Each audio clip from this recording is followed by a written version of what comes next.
Hi, I just had a query from one of my trainers with regards to some clarification about controlled drugs, and I thought, wow, what an opportunity to take a moment and share this with you too, because I'm sure if it's come up where they are, maybe it will come up in your business. So let's take a moment to clarify some information about controlled drugs within our care environments. What is a controlled drug for starters? Controlled drugs, those substances that, yes, they are addictive, but then so are lots of medicines that are not controlled. Yes, they are that little bit stronger maybe, but lots of medicines can be quite strong. They could cause some serious side effects, but so could a lot of medicines. So what makes a controlled drug special? Why is it controlled? Simply this. Controlled drugs are those medicines that are not just more likely to be abused, but they have a street value. So examples of controlled drugs then would be things like morphine, diamorphine, fentanyl, methadone, dexamphetamine, pethidine, Ritalin. You may have come across the anaesthetic ketamine, which also is unfortunately abused. So they're those things that not only could be abused but could have a street value. There is a really useful document that I will point you to that you might find useful, whichever sector of care that you belong to.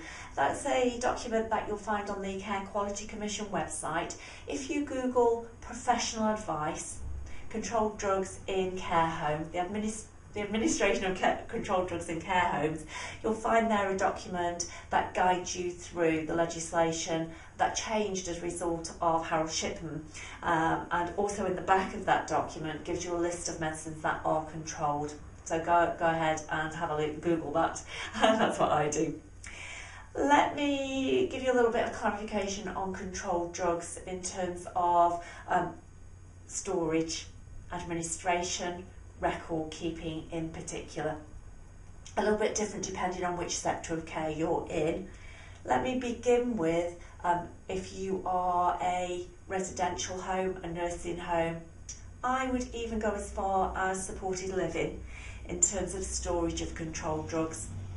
Storage of controlled drugs, because of the changes in legislation, because of the Shipman inquiry, the Misuse of Drug Regulations 1971 was amended in 2007. It now states that controlled drug cabinets should no longer be that old-fashioned cupboard within a cupboard. You remember the ones like we used to have in hospital, that little cupboard within our medicines cabinet. What they should be is a standalone cupboard. It's a cupboard that's made of metal of a particular gauge. It has a double locking mechanism of a particular type of lock, and it should be mounted on either a solid wall or a wall with a metal plate behind it with either rag or rule bolts. So it's very specific. If you use a company called Bristol Made, your controlled drug cabinet may still actually be a cupboard within a cupboard. I have had lengthy discussions with Bristol Made to make sure that those particular cupboards do still meet the requirements. And so their cupboard within a cupboard, if you have one you'll know, is a little tiny cupboard made of metal of the right gauge. It has the double locking mechanism. As long as your medication cabinet is mounted on a solid wall or a wall with a metal plate behind with rag or rule bolts, then you will still meet the requirements. If for some reason it does not meet those requirements, particularly in terms of where it's mounted, then that little cupboard within a cupboard can actually come out and be mounted standalone, so you can still require your legal obligations. Interestingly, the documents on the Care Quality website also go to clarify that you may never have had a controlled drug on your premises. Maybe it's just not the type of medication your clients have normally. But that's not to say that maybe tomorrow evening the doctor might come out and write them a prescription for temazepam. Maybe they're not sleeping very well. When you pick that prescription up from the surgery or from the pharmacy, immediately that you bring it into your premises, if you do not have the correct storage, i.e. that controlled drug cabinet, you are breaking the law. So I'm afraid it's one of those things that you kind of have to have just in case. I just want to make sure that you are fully compliant with your legal obligations. Moving on from storage of controlled drugs, we need to think about record keeping. Controlled drugs in our care homes residential environments have to have a dual record keeping system. So you'll have your stock record. That record will be a hardbound book with numbered pages, separate page per person per controlled drug, with a rolling stock balance witnessed by 2 people. That's a record of your stock. Of course, it's not a record of administration itself, because I could take it out of the cupboard and have it witnessed that the stock is correct. I could then go and administer it, or not, as the case may be. So you need a dual record keeping system. Not only do I require 2 signatures within the controlled drug record book, I also require 2 signatures on the medicines administration record.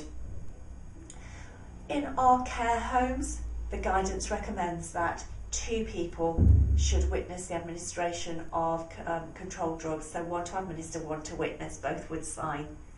There is, however, a caveat that says if you're a lone worker, that person still needs that medication.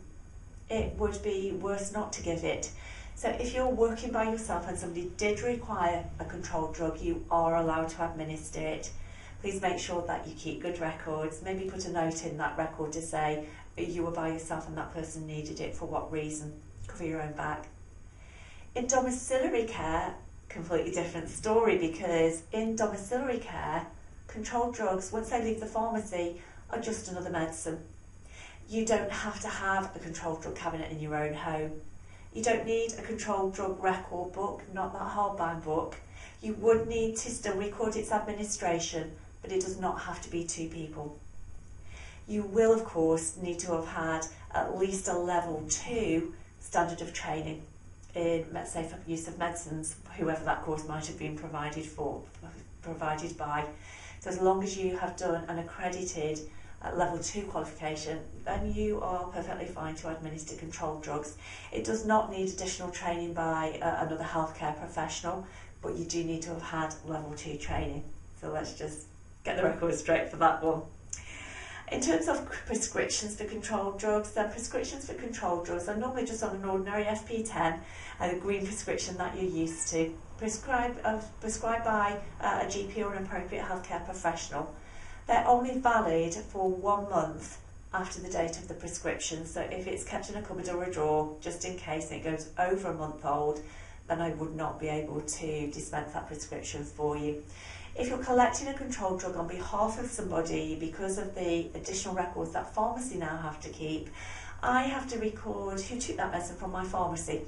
So if you are collecting it on behalf of a client, please be prepared to bring some photographic ID so that I can check that you're an authorised person to collect it from me. So I hope that clarifies some of the points for controlled drugs and makes that a little bit more black and white for you. Of course, if you have any questions at all, or you're not quite sure about something, maybe something's come up in practice that involves controlled drugs that you want to chat about, please feel free to give me a call on 01793 700 929, or send me an email. You can email me at training@momentumpeople.co.uk. Have a great day. Talk to you soon. Bye.